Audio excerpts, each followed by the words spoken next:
చూసుకున్నట్లయితే రాష్ట్ర బడ్జెట్ ప్రవేశపెట్టారు ఈరోజే. నిన్న ఎమ్మెల్సీ పట్టభద్రుల ఎలక్షన్స్ అయిపోయిన అనంతరం కూడా ఈరోజు బడ్జెట్ ప్రవేశంలో పయ్యావుల కేశవ్ గారు, కొల్లు రవీంద్ర గారు వీరిద్దరూ సమన్వయంతో ముందుకొచ్చింది. ఎలా అనిపించింది, మీకేమనిపించింది? ఈ బడ్జెట్లో గత ప్రభుత్వం బడ్జెట్కి ఈ బడ్జెట్కి తేడా ఉంది. కానీ ఆ బడ్జెట్లో ఏంటంటే సమన్యాయం అనేది ఉండేది. ఈ బడ్జెట్లో అటువంటిది ఏం కనిపించట్లేదు.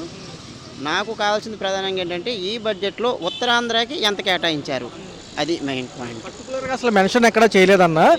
జస్ట్ ఓన్లీ ఒక రాష్ట్ర బడ్జెట్ ఎలా పెడతారో అలా ప్రభుత్వం మొత్తం అమరావతి చుట్టే తిరుగుతుంది అనేది నా ఉద్దేశం. ఉత్తరాంధ్రను ఏ మాత్రం పట్టించుకోవడం లేదు. కంప్లీట్గా చెప్పారు వీళ్ళు. ఓన్లీ అమరావతి నిధులకి కేటాయించిన వాటిపైన ఫోకస్, మిగతా అన్ని అరకొరగా ఉన్నాయి. మరి ఎలా ఉంటుంది అంటే రెండు వర్గాలు ఉంటారు, అభివృద్ధి చూసేవాళ్ళు ఉంటారు, సంక్షేమం పొందేవాళ్ళు. సంక్షేమము ఇవ్వచ్చు ఇవ్వకపోవచ్చు అనేది నేను తర్వాత చెప్తాను. కాకపోతే సమన్యాయం అనేది ఉండాలి. ఆల్రెడీ మనం దెబ్బతిన్నాం. అభివృద్ధి అంతా హైదరాబాద్లో పెట్టి వాళ్ళు గెంటేసింది. మొత్తం కట్టుబట్టలతోనే ఆంధ్రాకి వచ్చామనేది ఈ ముఖ్యమంత్రి 2014 2019 వరకు చెప్పారు, విన్నాం. ఈ విజనరీ లీడర్ ఇలానే చేస్తే ఇంకో 40 ఏళ్ళకో 50 ఏళ్ళకో ఉత్తరాంధ్ర ఇలా బయట గెంట వేయబడుతుంది, ఇక్కడ అభివృద్ధి జరుగుతుంది, అంతే.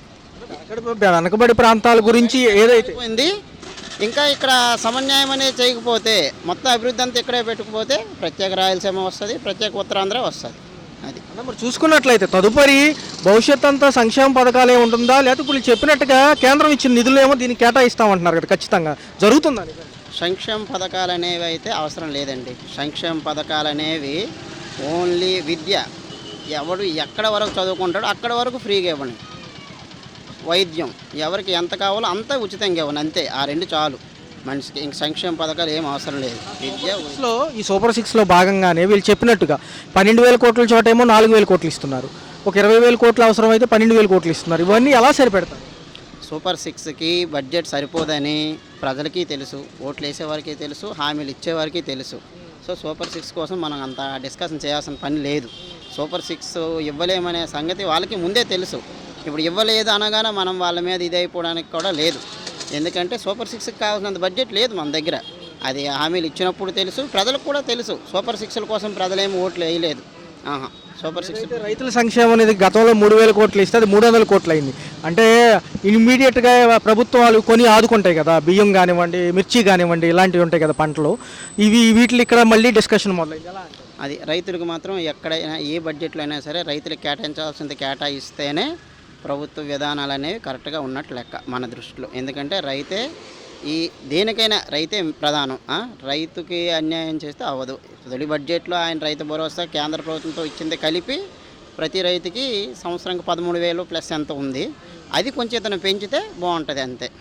ఇంతకుముందు మామూలుగా వర్గాల వారీగా కరెంటు బిల్లులు రాయితీలు ఇచ్చేవాళ్ళు, తర్వాత ఏంటంటే ఫ్రీ చేశారు అట్లా.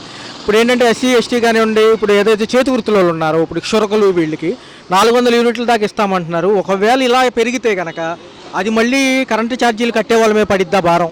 ఇది కరెంటు ఛార్జీలు అనేవి ఒక వర్గంకి ఉచితంగా ఇస్తున్నారు, ఇంకొక వర్గంకి కరెంటు ఛార్జీలు పెంచుతున్నారు. దానివల్ల పెద్దగా యూజ్ ఏం లేదు. ఇస్తే వాళ్ళకి ఉచితంగా ఇవ్వని, కానీ సామాన్యుడికి భారం వేయకూడదు, అది.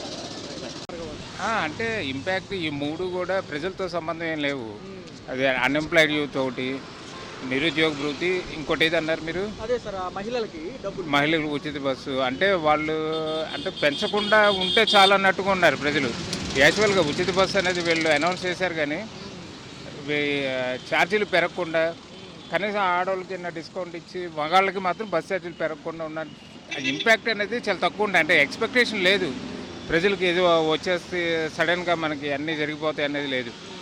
అంటే వాళ్ళు పెయిన్ అనుభవించారు కదా, ఇలాగైనా ఉంటే చాలా అన్నట్టుగా ఉన్నారు నిరుద్యోగ. అది 3.22 లక్షల కోట్లకు సంబంధించి సార్ ఆల్రెడీ అప్పులో ఒక 80 లక్షల కోట్లు ఏదో అంటున్నారు. ఎలా చూడాలి? ఇప్పుడున్న ఏదైనా డెవలప్మెంట్ చేయాలంటే అప్పు చేయాల్సిందే. ఫ్యామిలీలో పిల్లలు చదువుకోవాలన్నా ఏ చేయాలన్నా అప్పు చేయాలి. అప్పు అనేది సరిగ్గా ఉపయోగపడుతుందా లేదా? ఈ అప్పు చేసిన డబ్బులు మళ్ళీ మాయ అయిపోతాయా, ప్రజలకు అందకుండా? ఎస్సీ ఎస్టీ కేటగిరీకి సంబంధించి గతంలో 200 యూనిట్ల వరకు ఉచితం ఉంది, 400 యూనిట్లు అంటున్నారు. ఒకవేళ ఈ డబ్బులు ఏమన్నా నిజంగా ట్యాక్సీలు కట్టే వాళ్ళు మేము పడతాయని భయంగా ఉంది మళ్ళీ వాళ్ళు. అంటే విద్యుత్ ఛార్జీలు పెంచకూడదు. అది 200 నుంచి 400 యూనిట్లు అంటే అది పేదవాడికేగా. ఎస్సీ ఎస్టీలు అంటే జనరల్గా బిలో పవర్ అది అట్టడుగు ఉన్న కొంతమంది డెవలప్ అయి ఉంటారు కానీ రూరల్ ఏరియాస్లో ఉంటారు వాళ్ళకి ఇవ్వాల్సిందే బెనిఫిట్ అనేది. కాకపోతే కేటాయించిన తక్కువే అంటున్నారు సార్. రైతాంగం అంటే మనకి రైతుల మీద అంటే ఏముంటుంది, వాళ్ళకి రుణాలు అలాంటివి ఉంటాయి కదా, అవి ఇస్తారు. ఏనా డిలే అవుతే అన్నీ కలిపి ఇస్తారేమో, అది తెలియదు రైతుల గురించి ఏం జరిగిందో అనేది. ఒకటి స్పష్టంగా చెప్పారు, కేంద్రం ఇచ్చిన నిధులు ఏదైతే ఇక్కడ పనులకు ఇచ్చారో అవి మట్టుకు దానికే కేటాయిస్తాం, వేరే వాటికి మళ్లించమండి. అది బెటర్గా కరెక్ట్గా యాజిటీవ్గా అది తీసుకొచ్చి దాన్ని పనిచేస్తే వీళ్ళు మధ్యలో మిస్యూజ్ చేస్తారు కదా ఫండ్స్ని. గవర్నమెంట్ సెంట్రల్ గవర్నమెంట్ వేసేసింది ఫండ్స్, ఇక్కడికి వచ్చిన తర్వాత వాళ్ళు ఏ పర్పస్ మీద ఇచ్చారో అది కాకుండా ఆ డబ్బులు ఇంకో దానికి డైవర్ట్ చేస్తున్నారు. యాజిటీవ్గా ఇస్తే ప్రతి ఒక్కరికి చేరుకునేది, పేరు ఎవరిదైనా కానీ. ప్రవేశపెట్టిన బడ్జెట్ అంతా అమరావతి చుట్టూ తిరిగింది సార్, ఎలా అనిపిస్తుంది?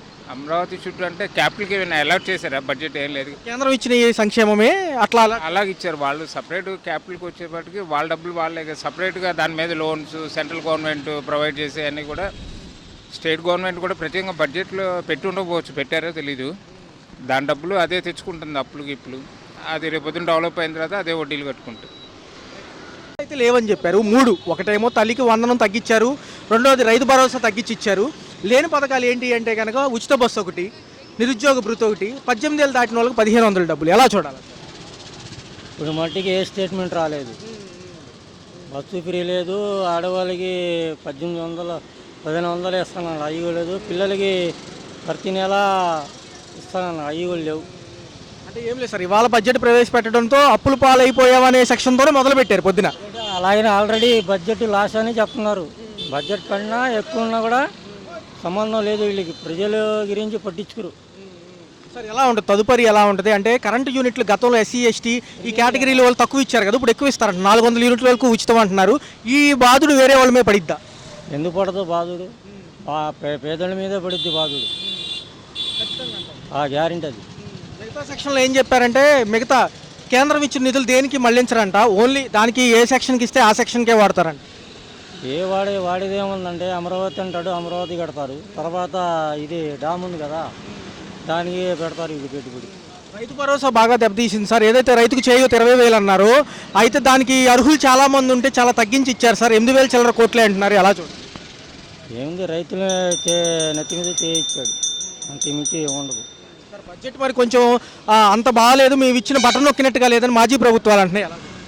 అది కరెక్టే. అది బడ్జెట్ పెరిగినా తగ్గినా కూడా వాళ్ళకి పేదల గురించే పట్టించు. సూపర్ 6 అంశాలే ప్రథమంగా నిలిచినాయి సార్ సభలో కూడా. అయితే ఏంటంటే కొంచెం మరి తగ్గించిస్తున్నారు కాబట్టి అర్హులు కొంతమంది కోల్పోయే అవకాశం ఉందంటారు, నిజమైన చాలా మంది ఉన్నారు. కొంతమందికి కొత్త పింఛన్లు కూడా పాత పింఛన్లే తీస్తారంటున్నారు, కొత్త పింఛన్ అంతవరకు స్టే రాలేదు.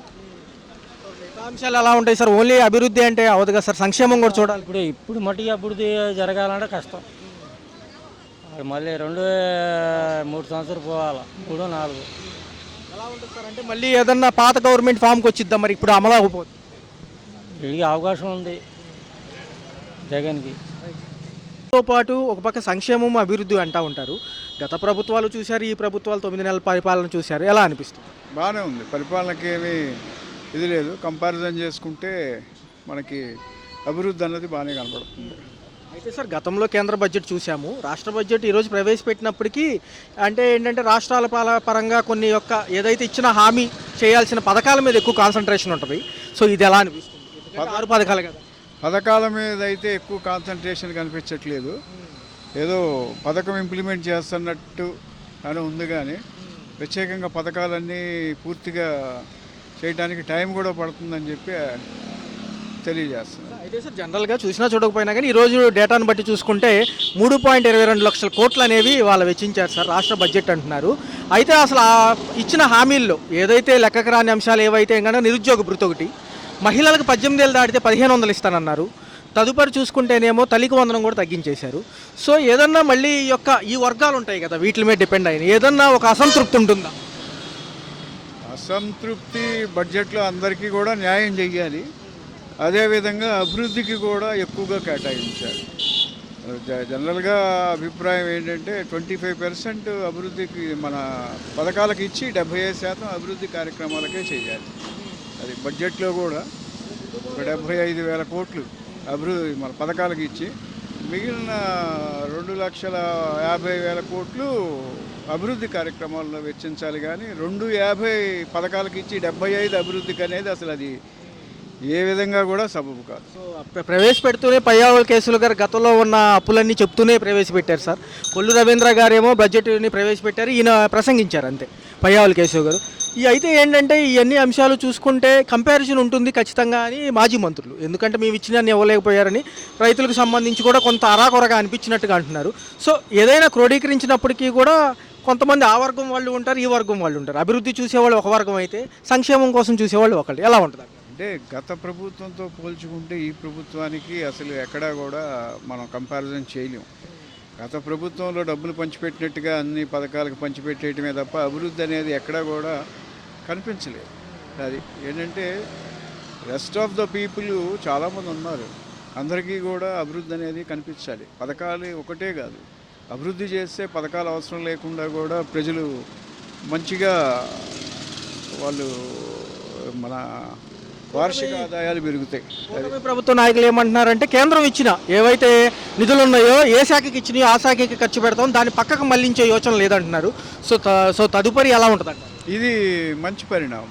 మన కేంద్రం నుంచి వచ్చే నిధులన్నింటినీ కూడా మనం సక్రమంగా వాటిని ఉపయోగించుకోవాలి. అంతేగాని వాటిని వదిలేసేసి మన రాష్ట్ర నిధులతో ఖర్చు పెట్టడం అనేటటువంటిది అంత శ్రేయోదాయకం కూడా కాదు రాష్ట్రానికి.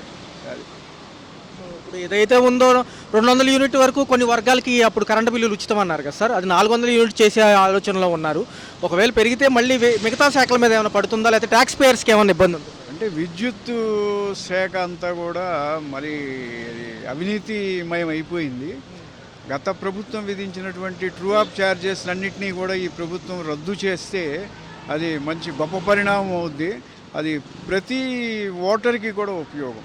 ట్రూ అప్ ఛార్జెస్ ఒక్కొక్కరికి 300 దగ్గర నుంచి 1000 రూపాయల దాకా బిల్లు బట్టి పడుతుంది. ఆ ఒక్కటి ట్రూ అప్ ఛార్జెస్ కనుక మన ప్రభుత్వం తీయగలిగితే పథకాలన్నిటికంటే కూడా ఉత్తమమైనటువంటి పథకం కింద ఇది చెప్పుకోవచ్చు. 9 నెలల పరిపాలనతో పాటు రాష్ట్ర బడ్జెట్ చూశారు పొద్దున 3.22 లక్షల కోట్లు అంటున్నారు. ఒక 3 పథకాలు అయితే చెప్పినట్టుగా సూపర్ 6లో ప్రస్తావనకు రాలేదు. అది ఏంటి అంటే నిరుద్యోగ భృతి ఒకటి, అవన్నీ రేట్లు తగ్గించేస్తున్నారు. ఏదైతే వచ్చారో అమలు చేశారో అమౌంట్లు ఎలా అనిపిస్తుంది? బాగానే అనిపిస్తుంది. ఇంకా 1 ఇయర్ కూడా అవ్వలేదు కదా, ఇంకా ముందు ఇంకా బాగా చేస్తారు. అంటే అమరావతి పెండింగ్ ఉండడం వల్ల బడ్జెట్ తగ్గించినట్టు అనుకోవడం. ఇంకా అయితే గతంలో చేసిన అప్పులు ఇవన్నీ మూలధనం ఇవన్నీ చూసుకుంటే చాలా అప్పులు ఉండటం వల్ల ఈసారి కొద్దిగా తగ్గించినట్టుగా అనిపిస్తుందని ఆర్థిక విశ్లేషకులు అంటున్నారు. సో ఇస్తే బాగుంటుంది. అంటే సంక్షేమం కోసం చూసేవాళ్ళు 4 ఏళ్ళు అలవాటు పడి ఉన్నారు, అభివృద్ధి కోసం చూసేవాళ్ళు 10 ఏళ్ళ నుంచి చూస్తున్నారు. మరి అలా ఏదైనా ముందు అభివృద్ధి కదండి కావాలి. అందువల్ల పథకాల కంటే అదే డెవలప్మెంట్ కావాలి. మెయిన్ డెవలప్మెంట్ ఉంటే మన రాష్ట్రాన్ని మెయిన్గా గుర్తిస్తారు. తర్వాతైనా పథకాలు అవి తర్వాతైనా ఇవ్వచ్చు. ముందు రాష్ట్రం బాగుంటేనే పథకాలు వచ్చినా ఉపయోగం ఉంటుందని. పాత ప్రభుత్వాల్లో ఏమి నచ్చినాయి ఏమి నచ్చలేదు, ఇప్పుడు కొత్త ప్రభుత్వాలు వచ్చి 9 నెలలు అవుతున్నాయి, ఏమి నచ్చినాయి ఏమి నచ్చలేదు? మైనారిటీస్ అంటే ఇంతకుముందు ప్రజల సమస్యల కంటే వాళ్ళు తిట్టుకోవడం ఎక్కువగా ఉండేది జగన్ హవాలో. ఇప్పుడు ఇందులో చంద్రబాబు రావడం వల్ల కొంచెం ఆ గొడవలన్నీ తగ్గి కొద్దిగా ఇంప్రూవ్మెంట్ అనేది కనిపిస్తుంది. బడ్జెట్ అనేది నిజంగా అందరికీ సంతృప్తి పరుస్తుందా, లేకపోతే ఒక పక్క కరెంట్ ఛార్జీలు కూడా పెంచే యోచనలు ఏమైనా ఉంటారా? ఎందుకంటే ఎస్సీ ఎస్టీ మైనారిటీలకేమో 400 యూనిట్ల వరకు ఉచితం అంటుంది ఈ ప్రభుత్వం. గతంలో 200 యూనిట్లే ఇచ్చేవాళ్ళు ఉచితంగా, ఇప్పుడు ఎలా? నాకు అంతగా తెలియదు అన్న, కానీ కరెంట్ బిల్లు మాత్రం ఎక్కువగానే వస్తున్నాయి. కరెంట్ బిల్లు అవి ఇప్పుడు చెప్పినట్టుగా తల్లికి వందనం కానివ్వండి, అన్నదాత సుఖీభవాకి కొంచెం తగ్గించే ఇచ్చారు బడ్జెట్. సో మరి పాప వీళ్ళు ఏమైనా ఇబ్బంది పడతారా, లేకపోతే పర్లేదంటారా? గతంలో విచ్చలవిడిగా మనం నొక్కిన బట్టలకి ఇప్పుడు హామీలు ఇవ్వాల్సి వస్తుంది అంటే అన్న ప్రతిసారి ఒకేలా కుదరదు కదా. కొన్ని రావాలంటే కొన్ని తక్కువగా ఉంటాయి. సో ఇంకా అలా అడ్జస్ట్ అవ్వడమే అన్న. అంటే అధికారం వచ్చి ఒక 3 to 4 years అయితే మనం బాధపడాలి. 1 yearలోనే అన్నీ కావాలంటే చూసుకోవాలి కదన్న. అటు అప్పు తీర్చాలి, ఇటు రాజధాని అభివృద్ధి చేయాలి కదా. సో కొంచెం టైం పట్టదు.